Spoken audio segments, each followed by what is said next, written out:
அனைவருக்கும் இனிய இரவு வணக்கம். நேற்றைய பதிவை அனைவரும் பார்த்திருப்பீர்கள். அதற்குண்டான வழிமுறைகளை ஆன்மீகத்தில் நாட்டமுள்ளவர்கள் செய்திருப்பீர்கள். பெருசாக ஆன்மீகத்தில் நாட்டம் இல்லை அப்படிங்கிறவர்களுக்கும் அவர்களுக்கும் இந்த ஆசீர்வாதம், இந்த கடவுளோட அனுக்கிரகம் கிடைக்கும் கண்டிப்பாக. ஏன்னா இதில் ஆன்மீகத்தில் எனக்கு நாட்டம் உள்ளது, நான் ஆன்மீகவாதி அப்படின்னு சொல்லி சில பேர் நம்ம வழிபடுவது வழக்கம். சில பேர் என்ன பண்ணால் நான் ஆன்மீகத்தில் போக மாட்டேன், ஆனால் இறைவனை நம்புவேன் அப்படி சொல்லுகிற சில ஒரு அடியர்களுக்கும் இந்த பதிவு ஒரு சமர்ப்பணம். ஏன்னு கேட்டிங்கன்னா, எவ்வளவு நாட்களாக தவம் இருந்து,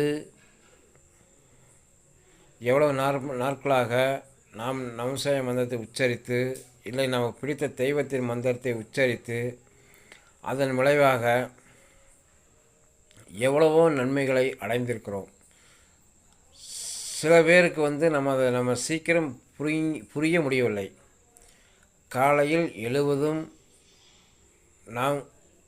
எழுந்ததும் நான் முதல் பதிவில் சொல்லியிருப்பேன், எழுந்தும் உள்ளங்கையை பாருங்கள்.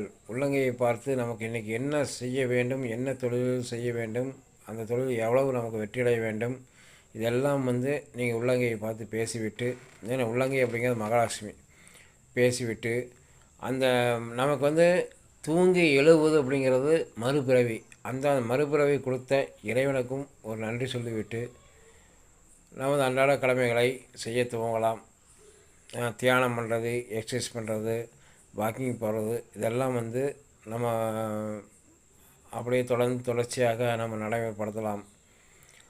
இதில் நான் தியானம் பண்ணுவதில்லை, எக்ஸசைஸ் பண்ணுவதில்லை, வாக்கிங் போவதில்லை, சாமி கும்பிடுவதில்லை அப்படிங்கிற நபர்கள் இருப்பார்கள். இருந்தாலும் அவர்கள் தெய்வத்தின் மேல் நம்பிக்கை உள்ளவர்களாக இருப்பார்கள்.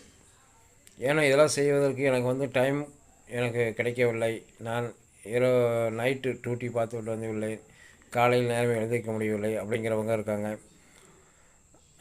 ஒரு சிலர் பார்த்திங்கன்னா, நான் எந்த சமயம் கோயிலுக்கு போக மாட்டேன், காலை தியானம் பண்ண மாட்டேன், ஆனால் இறை பக்தி எனக்குள் இருக்கிறது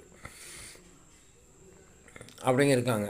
இதில் மூன்று கேட்டகரி உள்ளது. ஒன்று காலையில் பிரம்ம முகூர்த்தத்தில் எழுந்து